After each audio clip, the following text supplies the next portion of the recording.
You grab your coffee matting. We're hunkered down in this stimulant, steam rising from our mugs. And I'm leaning in like dude Gachiakuta episode. Hey, for real. Just crank the dial to 11, this episode explodes. Right out the gate with our rated cleaners. Rudo, that fiery slum kid. With a chip on his shoulder, the size of a dumpster, Injin the cool-headed mentor who's basically the dad of the group, Ryu the Toves-Nails fighter with her electric hair vibe Zanka. The sharp-eyed scout and bro rounding out the Musqua gang lured into what smells like a total setup.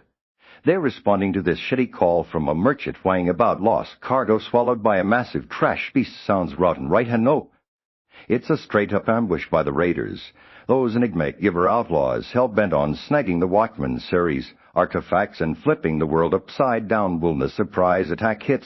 Like a freight train, the raiders, led by the shadowy Zadol Tifon, but fronted by his killer squad Pounce. Dabber wondered that hulking brute with his cursed rings fauna enter the pint-sized powerhouse with her reality-warping tricks. Nor had Hugh a muzzle the stoic raider turned well-card few, or Oster the fanboy Seko, and Bundus the creepy dull wielder. Funai unleashes her ability, and whoosh Rudo, and the gang gets sucked into this swirling vortex yanked straight into the belly of the trash beast. It's like being teleported into a nightmare landfill, all twisted, metal-woozing sludge and lurking dangers that could crush you in a heartbeat. The vibe pure adrenaline-fueled claustrophobia, mixed with the gritty post-apocalyptic edge Gachiakuta.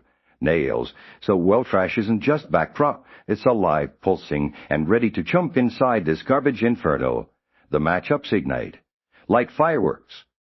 Injin squares off against Fu, who's geeking out hard fanboying over Hinjin's rep, while swinging well it's hilarious and tense like watching a stalker meet their idol in a death match.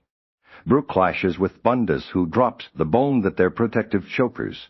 Those nifty gadgets keeping them safe from the abyss toxins are kaput Q. The panic Ryu, ever the badass, Lux horns with Nord, who casually introduces herself mid-brawl.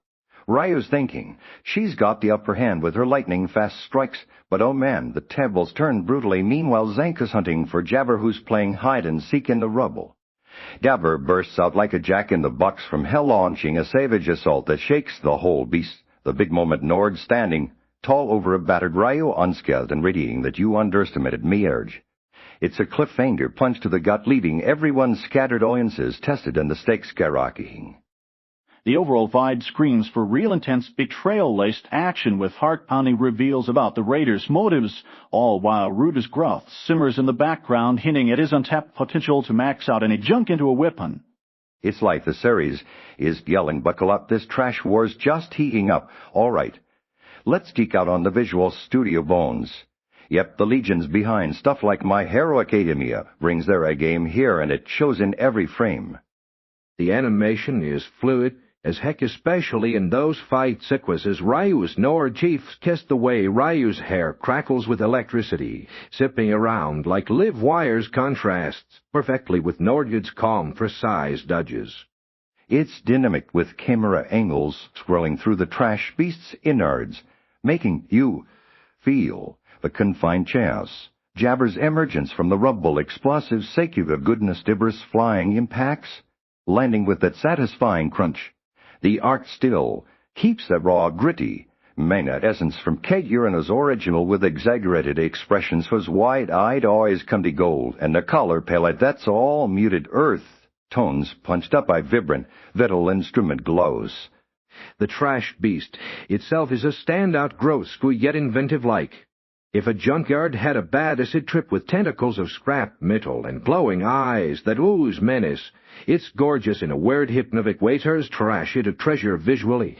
That said, gently nudging here in the heat of the multi-fight crosscuts the pacing can feel a tad rushed, making some backgrounds blend into a cluttered mess of debris.